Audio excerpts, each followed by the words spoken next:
it was a rough year for me. I was about 22, turning 23, and I had just moved to Atlanta, with the outskirts of Atlanta, and one day I subscribed to this lady's channel called her name is Amanda Ferguson, and she's basically like a dating marriage coach, I think. So um, I subscribed to her email listings and was just listening to different stuff about that. And I heard God whisper to me. He said, "You're gonna be a wife." And I was like, "What? Me? Gonna be a wife? I'm living my best life." So I'm not really ready to be no wife, cause I was excited, but I was like, I ain't ready to be no wife. So skip to the next good parts. So I know this is just beginning, but we're gonna skip to the good part. I was at this Caribbean place and I heard God say, "Look up." There was this man staring at me, and when I looked up, um, he was staring at me, getting ready to walk into the place. So I was like, "Oh my God, that's him. That's who you've been talking about, God. I've been, you know, seeking and wondering what you was talking about when you said you're gonna be a wife." And I literally saw the man that was gonna be my husband when you said, "Look up, God."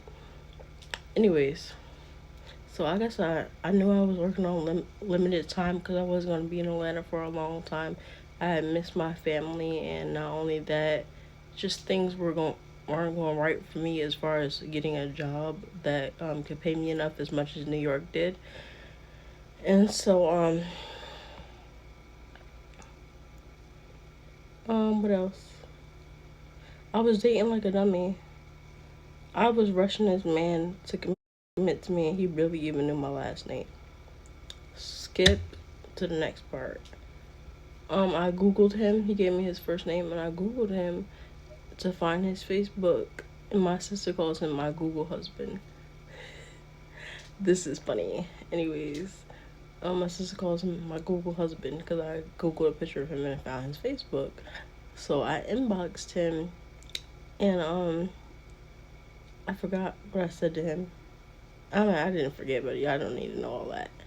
But basically, um, I was asking him different questions, trying to verify if this was the right person and stuff like that that I have been getting a word from God from or whatever. And come to find out it was. But I asked him, I was like, "Are you gonna wait for me and only me?" And he was like, "Yeah, only you." Now looking back on that, that was a stupid question because this man owes you absolutely no loyalty, even though you know what you know. You know what I mean? Like he owes you no loyalty. Why would you say me and only me? Like you know darn well that man's when you're not in that man's presence, he's gonna be talking to other women. Like what is going on in your 22-year-old brain? Are you dumb? Ebony, are you dumb? Imani, are you dumb? As my friend would say, Imani, are you dumb? Anyways, so I asked him like, "Are you gonna wait for me? Only me?" So yeah, I'm gonna wait for you and only you. I knew that was a goddamn lie when I asked it.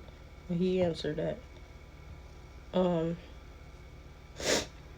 so skip to like when I moved to Savannah. I moved back to New York first, and then I moved to Savannah, Georgia, where I'm originally from. I'm from New York because I was raised there all my life, but I was born in Savannah, Georgia. So I moved back to New York, went back to my old church and stuff like that, and everybody, this church has an anointing to marry people, man. I need to go back to that church. I was playing. But anyways, that church, everybody young is married in that church. I wonder how things would have been if I never moved. Maybe I would have found me a husband. Or a husband would have found me. Yeah. Anyways. So fast forward. I moved to Savannah and I'm still in my mind like, listen, I have to be loyal to the promise that I made to God and dating like a dummy.